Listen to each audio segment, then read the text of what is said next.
Today I'd like to show you an exercise that can help to improve your steering, specifically teaching you to steer more using your body, not just pulling on the reins, so that your horse can move more balanced through the turns so that they can use their neck and their back more effectively, and also that you can stay more stable and balanced in your posture as well.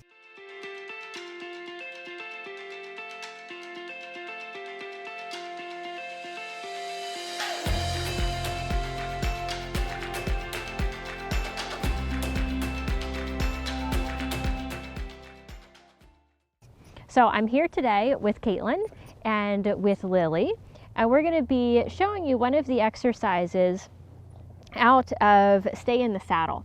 So this was a book that I put together with all of the exercises that I use most frequently with the horses that I ride and also with students. And each exercise has a video that goes along with it. So what we're going to do today is kind of give you a demonstration of what you see in the videos that accompany all of these and introduce this exercise, because this is one that I use a lot, and Caitlin is our instructor here at Honeybrook Stables, and I have a feeling you probably use this one with a lot of your students as well. So again, what this really helps with is teaching how to use your hands in a connected way, especially for steering. So when we're riding, we want to steer using our body. So we want to not just pull the reins, because if we pull the reins back, it's going to shorten the horse's neck.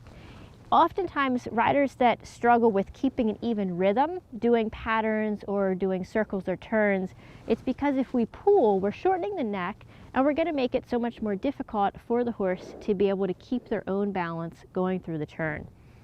Also, many of us have uneven hands, where one hand tends to drop down or tends to drift up, and it can be one of those patterns that becomes very unconscious and is difficult for us to recognize that we're doing it and therefore to correct it. With so many riding concepts, for example, like, we want to connect our body and we want to steer with how we're using our body, we want to use the outside rein to help steer. Those concepts are really hard to understand until we can feel them. And this exercise helps to create that feeling so that you have more than just a conceptual idea of what you're supposed to do, but you really have a feeling of it. So what we're going to do is I'm going to hand this crop to Caitlin, and she's going to put this underneath of her thumbs, still holding the reins. So you can shorten your reins to whatever length you need. You want to have a little bit of contact here, and then see how her thumb is just resting on top of the crop and on top of the reins. Now already, notice how this is keeping her hands upright. So if you've ever also had the tendency, and this is one of my habits too, is sometimes to let the hands drop in, which rolls the shoulder forward. This helps to correct that as well, because it keeps your thumbs up and keeps that better posture through the upper body. So what we're going to do is go ahead and let you go out and ride and just do some little circles and some patterns here at the walk, and notice how that feels and affects your steering.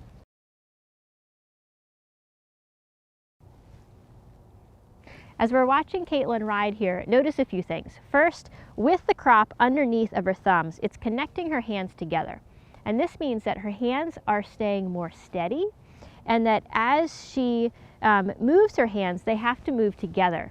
This engages the outside rein for her turns as well, which helps to support her horse and prevent the horse from falling through the outside of the turns, from drifting out through the turns. When we use the outside rein, which is the outside of the bend, we want to use it generally that it can come against the neck, but that it's not crossing and pulling over the neck. And riding with the whip between the hands helps to create that feeling. The other thing is it helps to connect the steering aid to Caitlin's body, because really our steering aid, we don't want to just be in moving our hands, it's through our body. And when our hands are connected in this way, notice how as she makes the little movements with her hands to steer, it comes from her hips. So it's her hips and her hands moving together in order to steer, and what it creates is this really connected picture where as she's riding around here, Now up in trot as well, we're not seeing big motion in order to try to steer the horse, but her body, her hips, her hands are staying connected in order to give these steering aids. Also, with having the whip together in this way, notice how her hands are level so that as she's steering too, one hand's not dropping or lifting, but the hands are staying level. This ride with a crop exercise is a great example of adding a little restriction that helps you become more aware of your own patterns and helps create the right feelings to make your riding much more effective. You can learn more about exercises like this for both horse and rider, as well as how to make them more difficult or less difficult, how to make them easier in order to match the level of you and your horse and what you need to practice. So you can get this in my book with the visual layouts of the exercises as well as the demonstration videos like we just did here, all in Stay in the Saddle 67 exercises for horse and rider. Learn more at the link down below.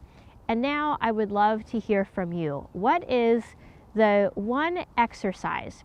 Is it a pattern? Is it a little tool like this that you learned that made the biggest difference so far in your riding?